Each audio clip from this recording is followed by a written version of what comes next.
who's ready for a super fun episode of the OT for Life podcast. Today, I'm going to be doing a recap of the 2019 American Occupational Therapy Association conference that happened just a few weeks ago in New Orleans, Louisiana. I'm going to run through some of the things that I did and the highlights that I experienced while at the conference.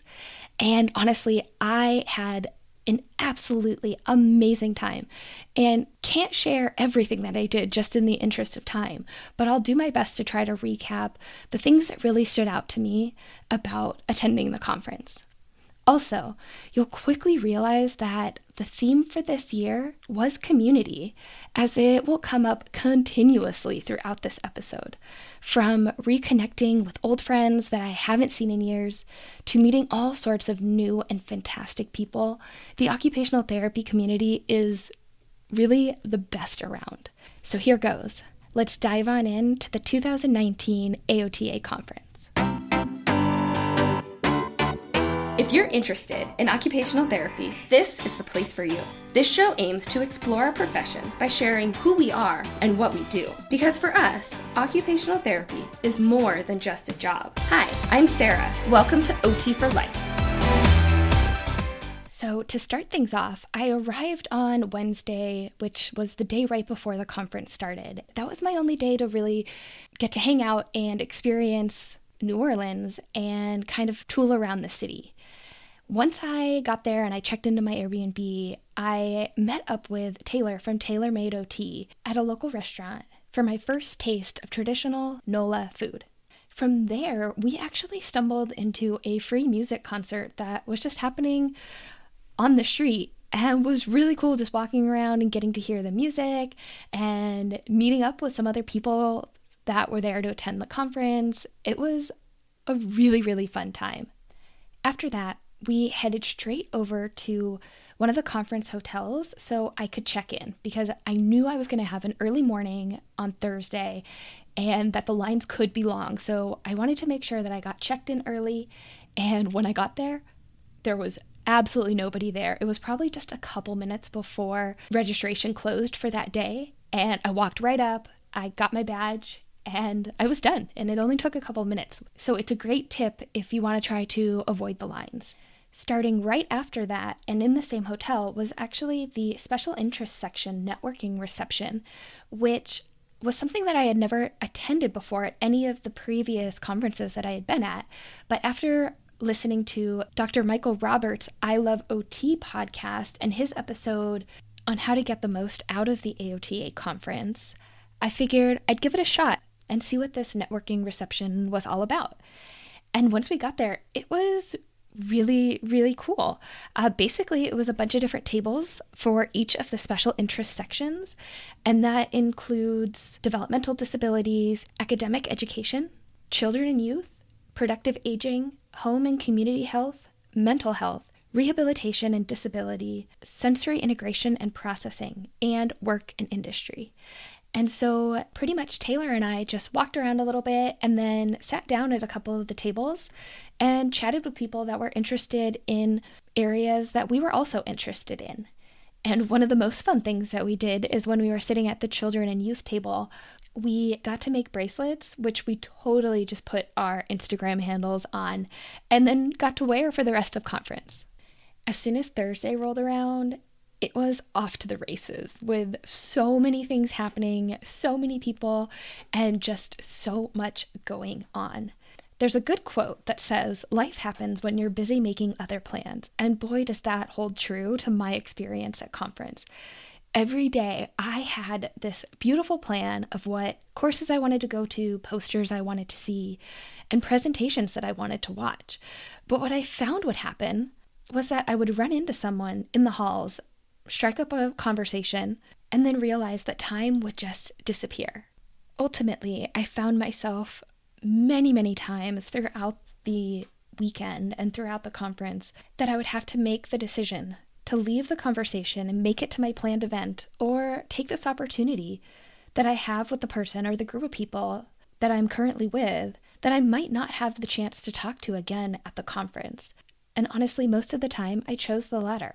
Some of the courses and conversations that I did make it to centered around the World Federation of Occupational Therapists. If you've been a listener of my podcast for a while, you know that I'm extremely passionate about WFIT and advocating for occupational therapy across the globe. As I mentioned in my prep episode, or the pre-episode that I did before AOTA, one of my favorite things about the conference is attending the international breakfast. And this year was no different. There was a wonderful keynote speaker, as well as I also got to meet other occupational therapists that are passionate about occupational therapy across the globe. One of the best parts of going to the international breakfast for me was that I got to meet up with one of my friends, Elaine Keene, who was the founder of Crecer, which is a program that I volunteered with a couple times in Ibarra, Ecuador. I also went to a short course that was on WFIT and AOTA and the interorganizational collaboration in support of occupational therapy, professional growth, and sustainability. And one of the fun facts that I learned from them was that there are, as of the time of this recording, there are 101 full members and 21 associate members to the World Federation of Occupational Therapists. I also attended a Conversations That Matter on Saturday, and this was actually the last course that I went to. And it was great hearing from Dr. Ginny Stoffel and Dr. Moses Ikiugu about some of the trends and some of the things that are happening within AOTA and WFIT. Another one of my favorite parts of the AOTA conference is the opening ceremony and the keynote address. Every year, I can't get over how amazing it is to be in a room with thousands of like-minded OTs, OTAs, students, researchers, and just so many like-minded individuals across the board. The keynote speakers were fantastic. Dr. Grace Damon and her former partner, Fu Schroeder, recapped their story about how Grace was hit by a car while on the Golden Gate Bridge, and they did a wonderful job highlighting how occupational therapy supported their recovery and journey of living life with a disability. I cannot wait to get the chance to watch the documentary, which is called States of Grace. I feel like I keep saying this, but another one of my favorite parts of the AOTA conference is the tweet up. And again, this year did not disappoint. It was so much fun seeing some of the people that I had met last year at the tweet up, which last year was the first year that I had ever attended this event. It was great seeing Brian, aka OT Brian NY, and we just had this wonderful conversation about his work, and I have to say that guy has some crazy stories to share about working in early intervention and working within pediatrics. I also reconnected with David S. McGuire, who's the president of the Tennessee OT Association, and was truly inspired learning all about his new project. Of course, I can't forget to mention Dr. Bill Wong, who is such an inspiration on Twitter and social media and within the profession in general. I will definitely make sure to include in the show notes the famous selfie group picture that we always take at the tweet up. As for some of the new people that I met, I had the opportunity to chat with Colleen Beck from the OT Toolbox, as well as Miss Jamie OT and Alondra La OT. Definitely all three are people that you should go check out and see some of their amazing work that they are doing. And as if one social media get-together wasn't enough, there was actually an Instagram meetup later that same day where about 15 of us all got together and had this little powwow sitting on the floor in the hallway in the convention center. It was so amazing getting to meet some of the people that I've been following on Instagram.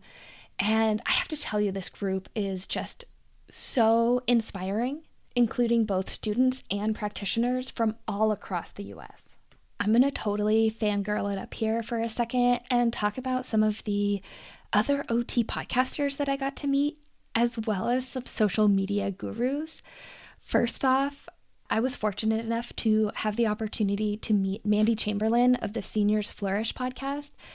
Wow, just wow. She's an absolute gem, and it was really nice to have the time to chat with her and just connect about podcasting, OT, and just life in general.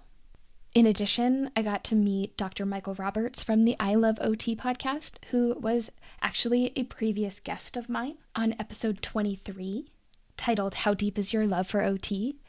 I had such a blast recording with him, and meeting him in person was even better. I also got to meet up with the OT After Dark ladies, as well as Erica Del Pozo from the Burnout to Lit Up podcast and Joy Energy Time. It was lovely just having a little bit of time to connect with them, especially because these are people that I listen to their shows all the time. Now, I also want to mention a few other inspirational Instagrammers that I got to meet at conference, and that is Shannon Marie OT and Devlin New, the Rainbow OT. They are both just amazing, amazing people and huge inspirations for the occupational therapy community.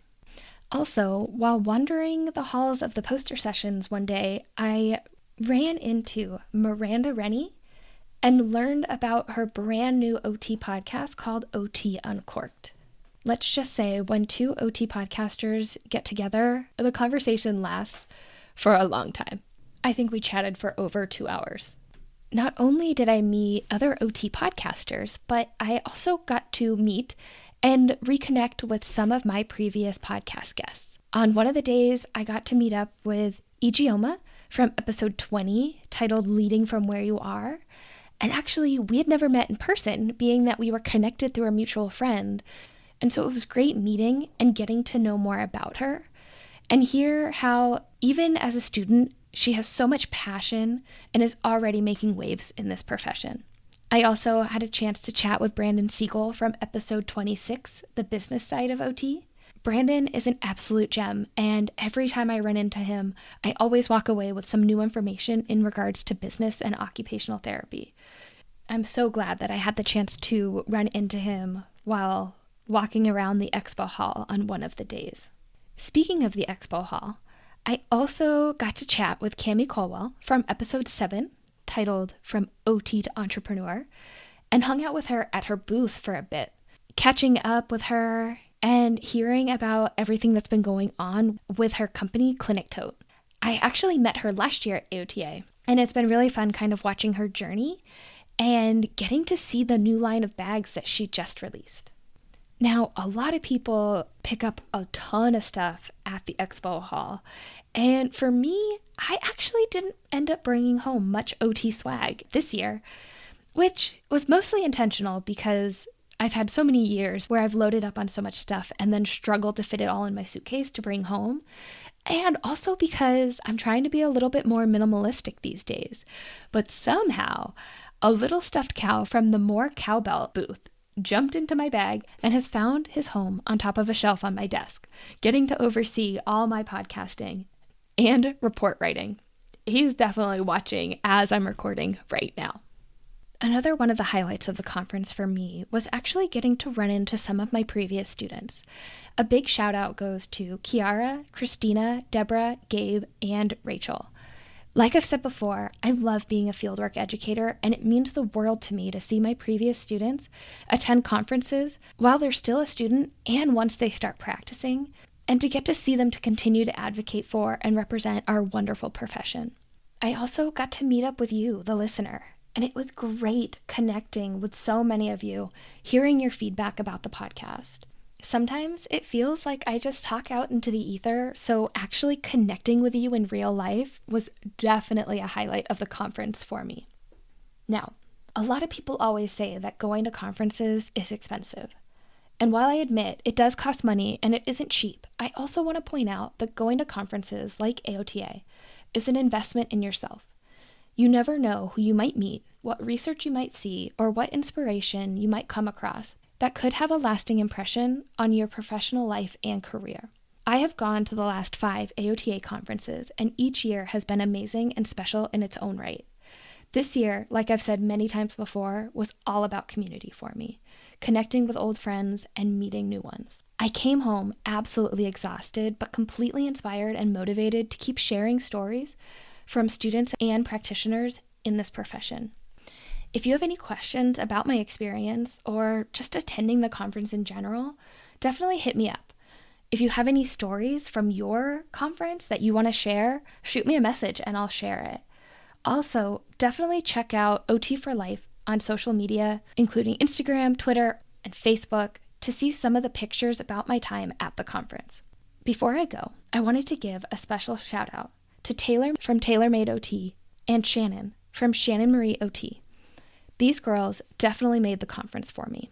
I hadn't met them in real life before coming to the conference, but I had been following them on social media for a bit. They both are people that I can't imagine not having in my life now. Not only are they just all around amazing people, but they are brilliant professionals and such inspirations. I'll make sure to link to them in the show notes, as well as all the other wonderful people that I have mentioned in this episode. I love this profession. I love going to AOTA conferences, and I cannot wait for AOTA 2020 in Boston, Massachusetts. Mark your calendars for next year, March 26th through the 29th. I'm not going to lie, I just put it in my own calendar. It's going to be a grand old time, and if you've never been, make this one your first. I can't wait to see you guys all there. Hey, before you go, I just wanted to say thanks for listening to today's episode. If you want to further the discussion, go to our website, otforlyfe.com, and join our Facebook group. If you like us, here are 3 easy ways to let us know.